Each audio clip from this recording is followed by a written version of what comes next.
Hey guys, welcome to the next tutorial for ethical hacking and penetration testing via Kali Linux. So in the previous tutorial, I showed you as to how we can go ahead and gather information using Nmap if you are on the same gateway. And if you are not on the same gateway, then you can go ahead and use the DNS and the WHOIS methods to gather the IP addresses of any specific person. As of now, I'm assuming you are on the same gateway and you have the IP address the same way I told you last time. So now I want the operating system information about this specific IP address. So what I would do, I would go ahead and use my Nmap. I'll type the IP address over here, 0.168.236.131.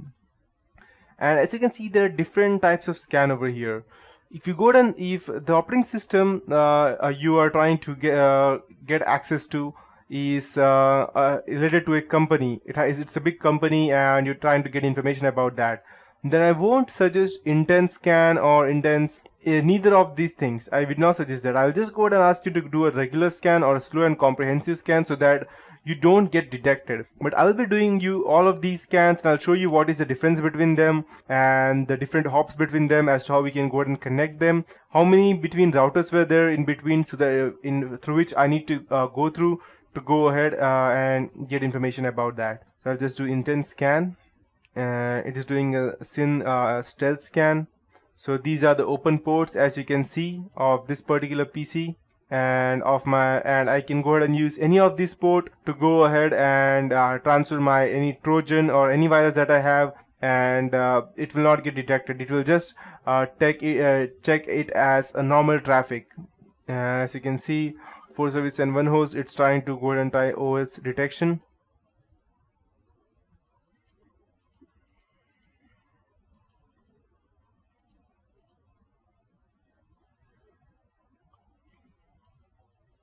Can take quite a bit of time sometimes.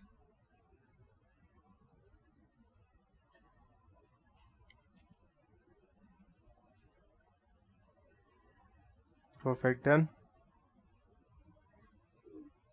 Perfect.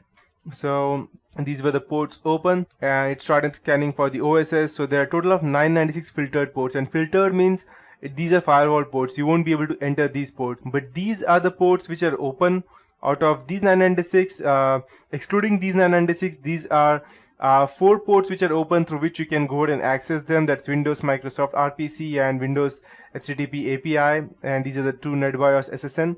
But if you're using Windows 8, let me suggest you that these would be all filtered out and there will not be any port open if you have an updated version of Windows 8.1. But still, there can be ways you can social engineer your way through that. As you can see, the MAC address is of VMware. It's specifically showing that. If you don't know which company's MAC address this is, you can just copy it over here. And if it is related to a specific PC, then you can go over the internet and you can check.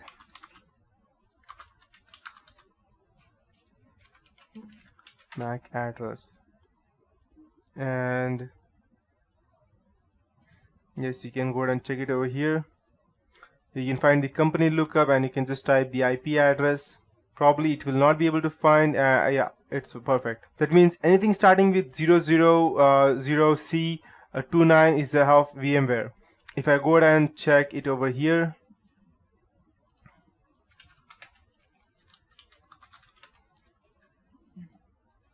okay, yeah, I need to go down through system.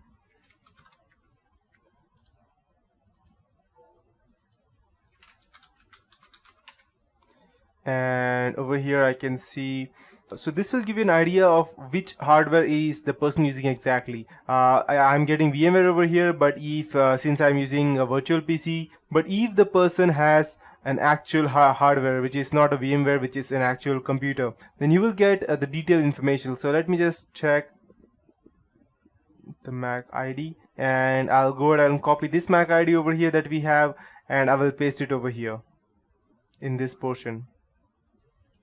So what I would do, I'll just cancel. I'll just go open over here and I'll check. I need to go ahead and check the MAC ID. So I believe we have the MAC ID over here.